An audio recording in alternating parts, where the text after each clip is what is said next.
Hello family members. Welcome to నాన్న కూచి కబుర్లు channel. బాగున్నారా అందరూ? సో, ఈరోజు మన ఛానల్‌లో మరొక మంచి ఇంట్రెస్టింగ్ అండ్ టెంప్టింగ్ రెసిపీతో మీ ముందుకొచ్చేసామన్నమాట.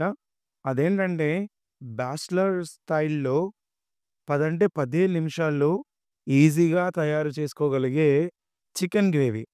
బ్యాచిలర్ స్టైల్ అని ఎందుకన్నానంటే ఎక్కువగా బ్యాచిలర్స్ రూమ్‌లో ఉన్నప్పుడు ఈ చికెన్ గ్రేవీని చేసుకొని ఎంజాయ్ చేస్తూ ఉంటారన్నమాట. అంటే ఏంటంటే, ఇందులో కావాల్సిన ఇంగ్రీడియెంట్స్ అన్నీ కూడా ఎప్పుడైనా బిర్యానీ చేయడానికి, లేదంటే ఇంకో కర్రీలో చేయడానికి తెచ్చిపెట్టుకున్న సగం వాడి, సగం వాడకుండా, అలానే వాడకుండా పక్కన పెట్టేసిన ఇంగ్రీడియెంట్స్ అన్నీ కూడా యాడ్ చేసి, ఇటువంటి చికెన్ గ్రేవీని తయారు చేస్తూ ఉంటామన్నమాట.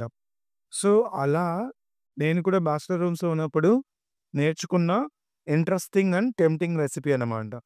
ఈ రెసిపీ చేయడానికి చాలా టిప్స్, ట్రిక్స్ ఉన్నాయన్నమాట. ఆ టిప్స్‌తో ఫాలో అవ్వండి. ఆ టిప్స్‌తో స్టార్ట్ చేద్దాం. అదేంటంటే, మనం చికెన్ సెంటర్ నుంచి చికెన్ తెచ్చుకున్న తర్వాత, దాన్ని మామూలుగా అయితే మంచినీళ్ళతో కడిగేస్తాము. బట్ ఇక్కడ ఏంటంటే గనక నాన్ వెజ్ ఏదైనా సరే, అది చికెన్ కావచ్చు, మటన్ కావచ్చు, ఫిష్ కావచ్చు, ప్రాన్స్ కావచ్చు, ఏదైనా సరే నీచు వాసన వస్తూ ఉంటదనమాట.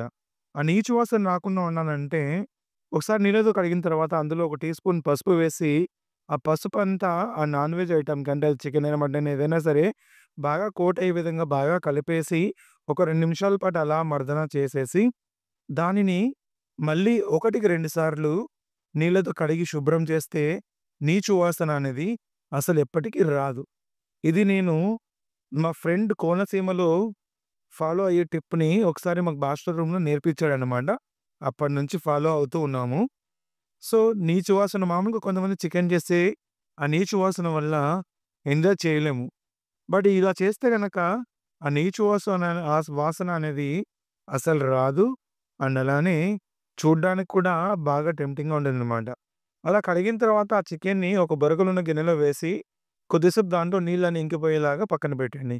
ఇప్పుడు చికెన్ గ్రేవీలో కావాల్సిన మసాలా కోసము 3 బాగా పండిన టమాటోలు, ఒక ఆనియను, కొన్ని పుదీనా ఆకులు, కొన్ని కొత్తిమీర ఆకులు, అలానే కొన్ని వెల్లుల్లి రెబ్బలు, ఒక 4-5 పచ్చిమిర్చి. వీటన్నిటిని ఒకదాని తర్వాత ఒకటి మిక్సర్ జార్‌లో యాడ్ చేసుకొని, బాగా అంటే ఎక్కడ కూడా పరక లేకుండా, అండ్ ఎక్కడ కూడా నోటికి పంటి కింద తగలకుండా, మెత్తగా అంటే మెత్తగా గ్రేవీ లాగా అంటే నున్నగా గంధంలాగా అయిపోవాలనమాట. అంత మెత్తగా పేస్ట్ చేసుకొని, దాన్ని మిక్సీ మీద అలానే పెట్టేయండి. ఇవి ఈ మసాలా చేసేటప్పుడు దాంట్లోని ఉప్పు, మళ్ళీ నీళ్ళు కూడా వేసి, బాగా మెత్తగా పేస్ట్ చేసి పక్కన పెట్టాననమాట. దీని యూజ్ తర్వాత నుండి చెప్తాను. ఇప్పుడు చికెన్ పోపు పెట్టడానికి బాగా సన్నగా తరిగిన ఉల్లిపాయలు, నిలువుగా చీల్చిన 2 పచ్చిమిర్చి, కొన్ని కొత్తిమీర ఆకులు, కొన్ని పుదీనా ఆకులు, ఒక టీ స్పూన్ షాహీ జీరా, అండ్ అలానే హోల్ గ్రౌండ్ స్పైసెస్ అంటే చెక్క, లవంగం, యాలక బుడ్డలు, ఒక బిర్యానీ ఆకు మధ్యలో తుంచుకొని, అండ్ అలానే మరాఠీ పువ్వు. వీటన్నిటిని తీసి పక్కనుంచుకుందాం. సరేనా? ఇప్పుడు ఈ చికెన్ గ్రేవీని ఎలా పోపెట్టాలో చూద్దాం. ఫస్ట్ పాన్‌ని బాగా హీట్ ఎక్కిన తర్వాత, పాన్‌లో 1 ½ టీ స్పూన్ ఆయిల్‌ని వేసి బాగా వేడిగా అవ్వనివ్వండి. అండ్ నూనె బాగా వేడైన తర్వాత, పాన్‌ని అలా కలిపేసి ఆ నూనె అంతా పాన్‌కి స్ప్రెడ్ చేయండి. దాని తర్వాత మనము తీసుకున్న స్పైసెస్‌లో ఒక టీ స్పూన్ షాయి జీరా, అండ్ అలానే హోల్ గ్రౌండ్ స్పైసెస్‌ని వేసి, పాన్ అంతా స్ప్రెడ్ అయ్యే విధంగా బాగా రోస్ట్ చేస్తూ, అండ్ వాటిని కొంచెం వేగనివ్వండి. ఇలా వేగుతున్నప్పుడు మంచి సువాసన వస్తుంటుందనమాట. సువాసన వచ్చింది అని అంటే అర్థం ఏందంటే వేగినట్లే. అలా వేగిన తర్వాత నిలువుగా చీల్చిన పచ్చిమిర్చి, అండ్ అలానే పుదీనా వేసి, ఈ రెండిటిని కూడా కొంచెం బాగా మగ్గనివ్వండి. ఆ మగ్గే ప్రాసెస్‌లో వాటిని కలుపుతూ ఉండండి. అవి తొందరగా ఈజీగా కుక్ అవుతాయి. అండ్ బాగా మగ్గుతాయి కూడా అన్నమాట. సో, ఇలా మగ్గిన తర్వాత మనము బాగా సన్నగా స్లైస్ చేసి పెట్టుకున్న ఆనియన్స్‌ని కూడా వేసి, ఆ ఆనియన్స్ అన్నీ కూడా బాగా కలుపుతూ లైట్ బ్రౌనిష్ కలర్‌లోకొచ్చేంత విధంగా బాగా కదుపుతూనే వేగుతూ ఉండాలండి. ఎందుకంటే గనక ఎప్పుడైతే ఆనియన్స్ లైట్ బ్రౌనిష్ కలర్‌లోకొస్తాయో, అప్పుడు దాని ఫ్లేవర్ అనేది ఆ గ్రేవీలోకి, ఆ నా చికెన్‌కి కూడా ఇన్‌ఫ్యూజ్ అవుతుంది. లేదంటే పచ్చి వాసన అలానే ఉండడం వల్ల టేస్ట్ అనేది రాదనమాట. ఇది కూడా ఒక సీక్రెట్ టిప్. అర్థమైందా?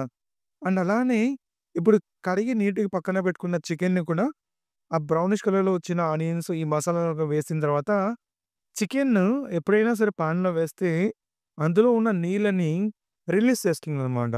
ఇప్పుడు ఇక్కడ కూడా ఆ నీళ్ళన్నీ బాగా రిలీజ్ అయ్యి, అవి బాగా ఇమిరిపోయి చికెన్ కరెక్ట్‌గా ఆయిల్ రిలీజ్ చేసి పాన్‌కి అంటుకోకుండా సెపరేట్ అయ్యేంత వరకు కూడా అంటే ఒక 5-7 మినిట్స్ పాన్ మీద మూత పెట్టేసి బాగా ఉడకనివ్వండి.